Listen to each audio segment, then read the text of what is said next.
Bom, estamos de volta para nós falarmos agora especificamente da celebração, da Santa Missa. Lembrando que a Santa Missa ela é dividida em 4 partes, nos ritos iniciais, a liturgia da palavra, a liturgia eucarística e os ritos finais. Vamos começar agora a analisar os ritos iniciais.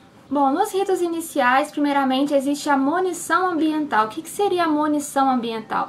Seria aquela questão que falam do comentarista, mas que, na verdade, o termo mais apropriado seria o animador, que se aproxima mais à função litúrgica exercida por essa pessoa.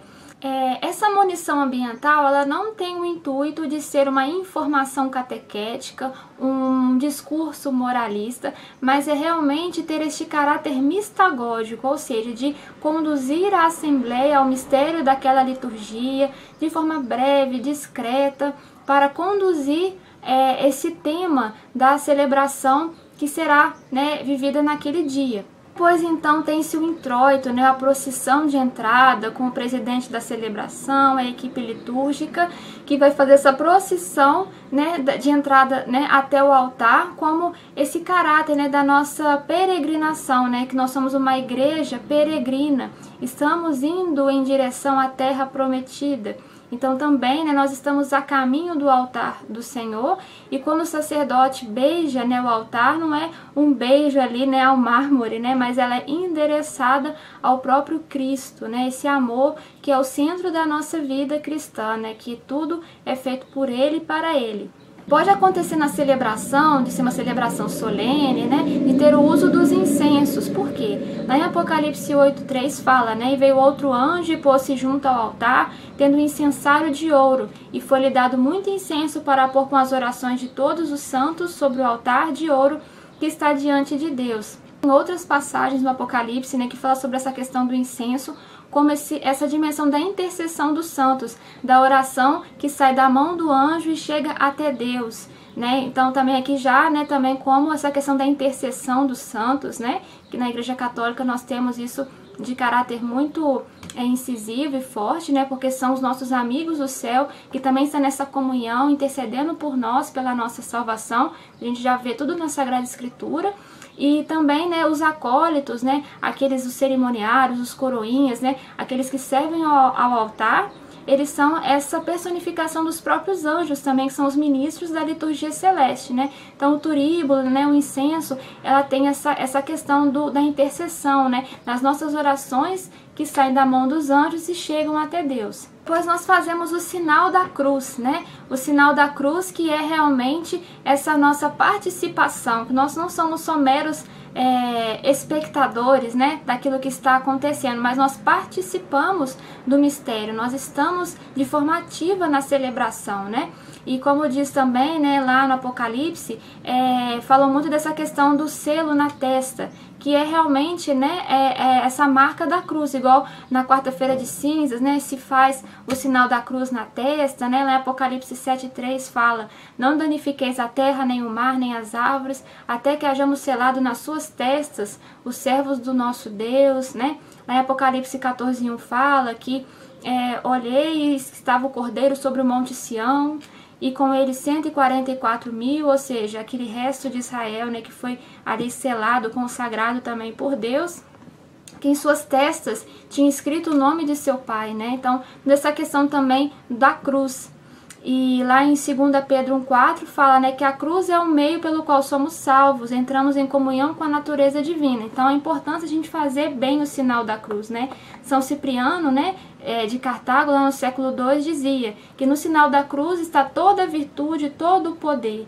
Neste sinal da cruz está a salvação para todos os marcados na fronte, Santo Atanásio também diz: pelo sinal da cruz toda mágica cessa e toda feitiçaria não dá resultado, Muito interessante, porque a gente fica assim: eu tô com uma maldição, fulano fez uma maldição pra mim. Gente, diante da cruz de Cristo nada pega, entendeu? Então, tipo assim, realmente esteja aliado à cruz, E como que a gente faz a cruz, Então a gente faz assim com a mão, E aí a gente faz assim com os dedinhos, ó.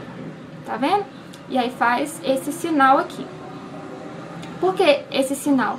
Esse sinal aqui, esses 3 dedos, eles simbolizam a Santíssima Trindade, Pai, Filho e Espírito Santo. E esses 2, eles são em referência à natureza divina de Jesus e humana, verdadeiro Deus e verdadeiro homem, tá vendo? A gente faz aqui, né, Deus Pai como Criador, Deus Filho que vem até nós, a nossa realidade humana, desce, né, neste mundo, né, para nos salvar, nos redimir, e o Espírito Santo, né, que ele nos abre, né, ele nos faz ter essa abertura aos dons, aos frutos, aos carismas. Então, em nome do Pai, do Filho e do Espírito Santo, né? Então, por isso que não tem necessidade de beijar, né, a ponta da mão, nem fazer o sinal da cruz na hora que vai comungar, quando se faz genuflexão também, né? Mas, realmente, esse é o momento que a gente faz esse sinal da cruz de uma forma solene. Depois tem a saudação do sacerdote, né? Uma saudação paulina que fala assim: a graça de nosso Senhor Jesus Cristo, o amor do Pai e a comunhão do Espírito Santo estejam convosco. Bendito seja Deus que nos reuniu no amor de Cristo, né? Então também essa questão da saudação, né? Por que a gente tem que saudar, né, as pessoas, né? Também receber a saudação. Primeiro, nos acolher à celebração, mas para que a gente lembre da importância da saudação. Nós que vivemos hoje numa sociedade, né, que está cada vez mais desaparecendo esses costumes de cumprimentar a pessoa, de saudar. A gente vai se tornando cada vez mais individualista, materialista, fechados em nós mesmos.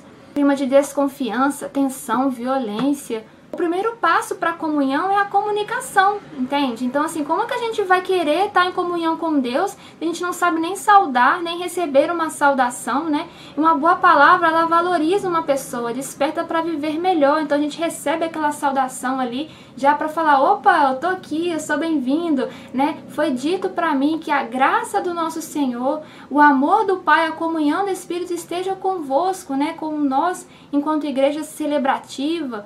Então, quebrar o gelo de uma sociedade materialista, né? Cumprimentar os nossos semelhantes, né? Então, a saudação também traz toda essa dinâmica para a nossa vida. Depois vem o ato penitencial, né? Que é esse momento que a gente vai ter ali de encontro com o Senhor também, porque se nós estamos numa proposta de viver uma aliança de amor com Deus, o pecado, então, ele quebra, né, toda essa unidade, a vida divina com Deus. Lembrando que o ato penitencial não é um sacramento da confissão, né, ele não apaga os pecados graves, mas purifica as nossas faltas leves, os pecados veniais. Ele pode ser feito de 2 maneiras, ou pela ladainha, né, do Kyrie eleison, Cristo eleison, Kyrie eleison, né, Senhor, tende piedade, Cristo tende piedade, né, que é do grego, ou pelo confesso a Deus Todo-Poderoso e a vós irmãos, né? Então ela está ali falando com as orações vocais, mas também se interiorizando. A gente sabe viver bem o ato penitencial, nós saímos com certeza muito melhor do que quando nós chegamos na celebração, porque a misericórdia é um dos maiores atributos de Deus. Então quando a gente reconhece a sua bondade, a sua misericórdia, diante também da nossa fraqueza, das nossas limitações, a gente busca ter essa ordem no tribunal, né? Ou seja, nós precisamos, para um lar saudável, ter as diretrizes daquilo que é aceitável, daquilo que é inaceitável, e muitas vezes nós rompemos também com toda essa lógica, né, com todo o amor de Deus, por causa dos nossos comportamentos ainda limitados, da nossa falta de conversão. Então este é o momento da gente também pedir esse perdão a Deus, sempre já nessa visão de celebrar pela misericórdia do Senhor. Essa esperança, né, que o mundo melhor aguarda os justos, os sinceramente arrependidos, e que viver uma vida boa não é estar livre de problemas, mas sim livre de preocupações desnecessárias, né? E a gente vai tendo essa esperança também da nossa renovação interior para a renovação de toda a sociedade do mundo inteiro. Depois nós temos o Glória, né, que é essa oração ao Senhor, né, de louvor a Ele por ter sido resgatado do pecado, por Ele ter nos purificado, de louvar, né, engrandecer ao Senhor. Lembrando que o Glória é uma oração fixa da liturgia, então nós não podemos substituir por outra oração. E o Glória, né, a gente vê várias manifestações de louvor na Sagrada Escritura, como no nascimento de Jesus, lá também no Magnífico em Nossa Senhora, em Lucas 1, 46, 47. Hinos de alegria, né, também de Simeão, lá em Lucas 2, 29, 32. E também lá no Natal, né, quando tem aquele glória a Deus nas alturas, paz na terra aos homens por Ele amados, né? Que o amor, né, não é só amar, mas também permitir ser amado. Então, quando eu me permito ser amado por Deus, eu também recebo a paz, né? Eu recebo a paz que vem do Senhor. E é interessante porque essa fé que é de alguém que conhece a providência divina e que se coloca totalmente aos cuidados do Senhor, né? Pessoas de boa vontade, que a gente sempre pede ao Pai, glorificando a Ele, na mediação de Jesus, nosso único mediador, no Espírito Santo, né? Então é sempre nessa dinâmica, né, que é o nosso glória, e por isso que essa oração já fixa mesmo da nossa ação litúrgica. Para concluir os ritos iniciais, né, nós temos a oração da coleta, que também vem do verbo latino colligere, que quer dizer reunir, recolher, coletar, ou seja, o sacerdote, né, que está presidindo a celebração, ele vai coletar todas as intenções, as orações dos fiéis, né, para serem apresentadas a Deus. Então, por isso que nessa hora você ali coloca as suas intenções que você quer para a Santa Missa no íntimo do seu coração, e quando o padre vai também rezando, né, essa oração sempre ela é estabelecida por uma invocação, um pedido e uma conclusão. Por exemplo, Deus eterno e todo-poderoso, esplendor dos vossos fiéis. Uma invocação. Depois tem um pedido: irradiai por todo o mundo a vossa glória e manifestai-vos a todos os povos no fulgor da vossa luz, né, que foi ali o pedido. Depois a conclusão: por nosso Senhor Jesus Cristo, vosso Filho, na unidade do Espírito Santo. Então sempre, né, as orações da coleta são muito belas e elas também reúnem todas as nossas intenções para serem apresentadas a Deus. Depois nós temos a liturgia da palavra, né, a segunda parte da celebração, que nós temos que estar bem atento àquilo que o Senhor quer falar conosco, como diz lá em Romanos 10:17, que a fé entra pelos ouvidos. Então as palavras elas não são lidas, elas são proclamadas. A gente está atento porque a liturgia ela é costurada como um fio de ouro, né? Então as leituras elas comunicam entre si. A primeira leitura geralmente do Antigo Testamento, né? Depois ela é refletida no Salmo, testemunhada pelos apóstolos na segunda leitura e também vivida por Jesus no Evangelho. Então a primeira leitura geralmente ela é tirada do Antigo Testamento, né?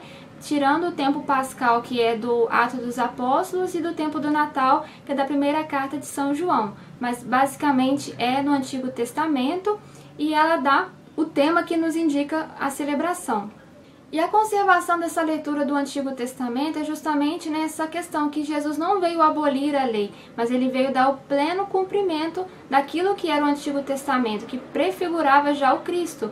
Lembrando sempre de um Deus que caminha conosco na nossa história, que participa, né, da história da salvação com uma paciência milenar, né, e que conhece a nossa vida, que fala na nossa linguagem. Então também esse Deus que se faz presente na história da nossa vida, na história da salvação. Então a primeira leitura ela tem essa temática, né, do Antigo Testamento, de um Deus que está conosco.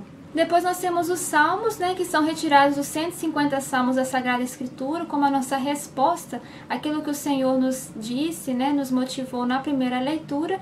E depois a segunda leitura é uma carta, né, isso é uma carta, é uma correspondência entre duas ou mais pessoas, né, sempre com essa questão dos apóstolos, né, que faz orientações práticas à comunidade para realmente vivermos de forma mais próxima aquilo que foi os ensinamentos de Jesus a nós. A segunda leitura sempre é tirada do Novo Testamento e ela geralmente tem 4 enfoques, né? Ou é o querigma, né, que é esse anúncio da salvação a nós, ou pode ser mesmo essa formação permanente, né, pela catequese, ou uma missão apostólica, ou realmente a vivência, né, da comunidade, né, como comunhão eclesial. Depois nós temos a aclamação ao Evangelho, né, o nosso aleluia, como diz lá em Apocalipse 19:1, né, que viu uma grande multidão que dizia aleluia, salvação, glória, honra e poder pertencem ao Senhor nosso Deus. Aleluia que vem de uma palavra hebraica que significa aleluia, né, que significa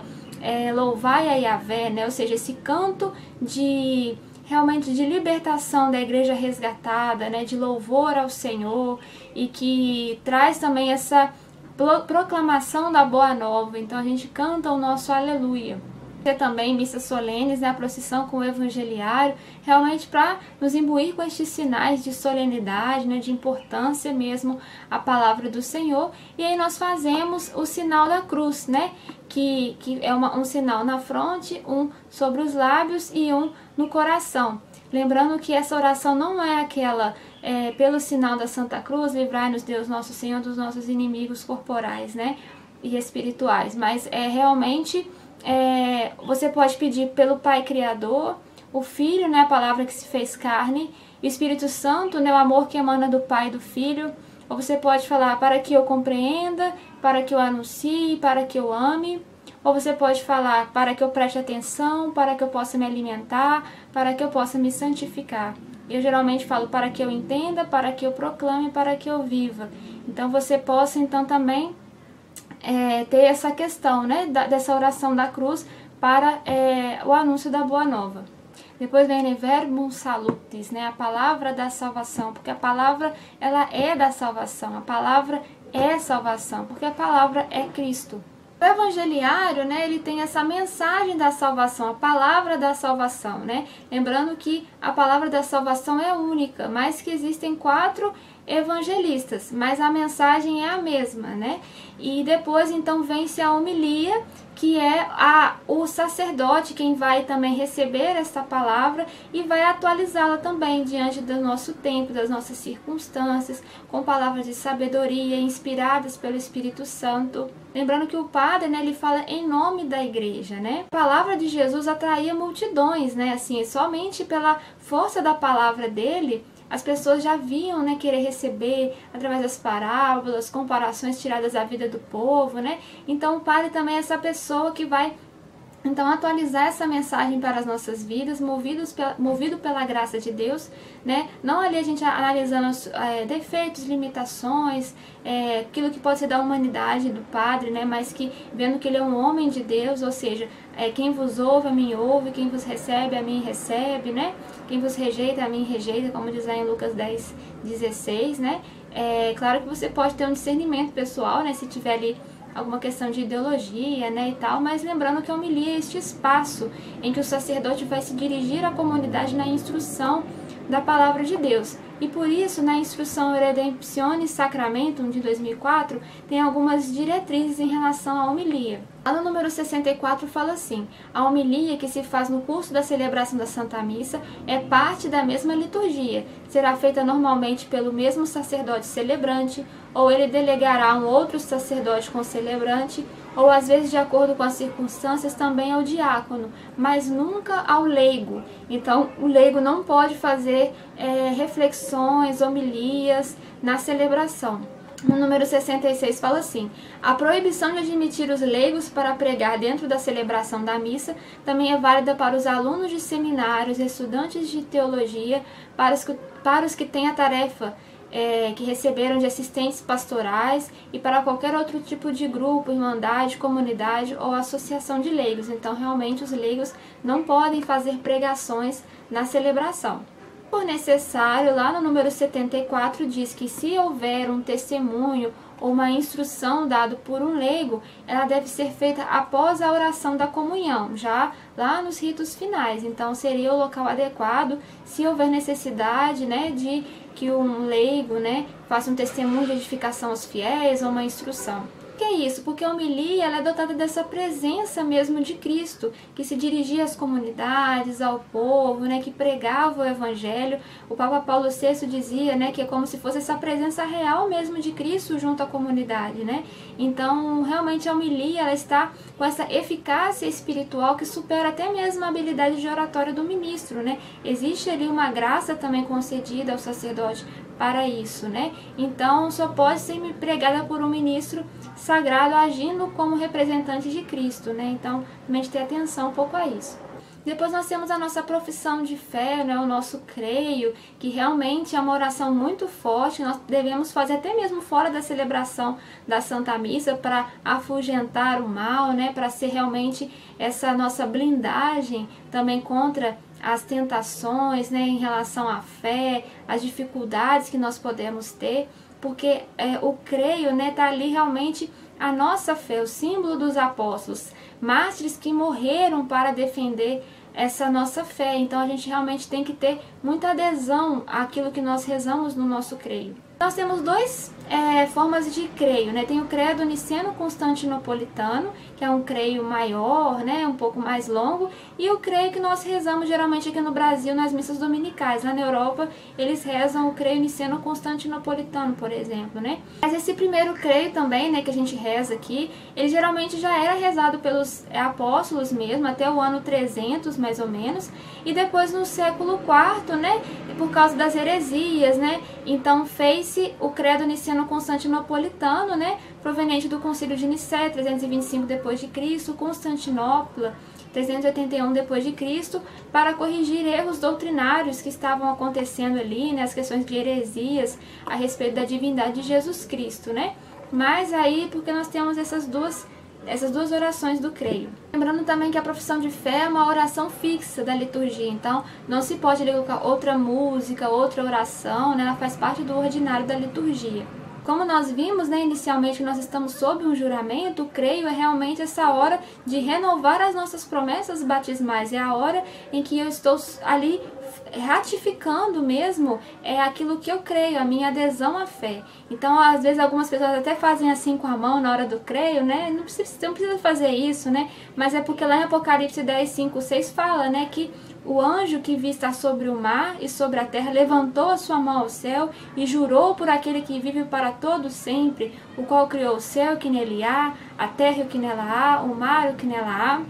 A gente aprender a não ficar julgando muitos irmãos quando fazem assim com a mão, né? Tem gente que dá renovação que, né, levanta as mãos e o pessoal já fica criticando e tal, mas tem um sentido sim, porque nós estamos ali renovando a nossa fé, nós estamos prometendo ao Senhor a adesão à fé, né? E esse entendimento da aliança, né? Então a gente também tem essa consciência que o mundo é bom, não se engane em relação a isso, mas o mundo não é Deus, né? E que a gente temos que ter essa adesão à nossa fé como se a nossa vida dependesse da nossa profissão de fé, daquilo que nós acreditamos, porque de fato realmente depende, né? Será que você é capaz de, né, dar o sangue como os mártires, né, pela nossa profissão de fé? Depois nós temos a oração dos fiéis, né, que são as nossas preces, que é este momento, né, que nós fazemos louvor, o pedido, que é fazer da palavra uma prece comum da Assembleia reunida, né? Então a gente vai então rezar juntos, como esse sacerdócio comum também dos fiéis, né? Mediante a palavra. Essa questão do sacerdócio comum dos fiéis, a gente vê lá em Apocalipse, né? Apocalipse 26, bem-aventurados são aqueles que têm parte na primeira ressurreição, sobre estes não tem poder a segunda morte, mas serão sacerdotes de Deus e de Cristo e reinarão com ele 1000 anos. Então, a oração da Assembleia, as preces, é realmente algo muito importante na celebração, e a instrução geral do Missal Romano, ela nos orienta, né, que as preces devem ser pela necessidade da igreja, né, depois pelos poderes públicos e salvação de todo mundo, pelos que sofrem qualquer dificuldade e pela comunidade local. Mas se for uma celebração especial, como o crisma, o matrimônio, exéquias, né, as intenções podem também se referir estritamente a essas circunstâncias, né? Então, realmente é mais ou menos o direcionamento, né, das preces.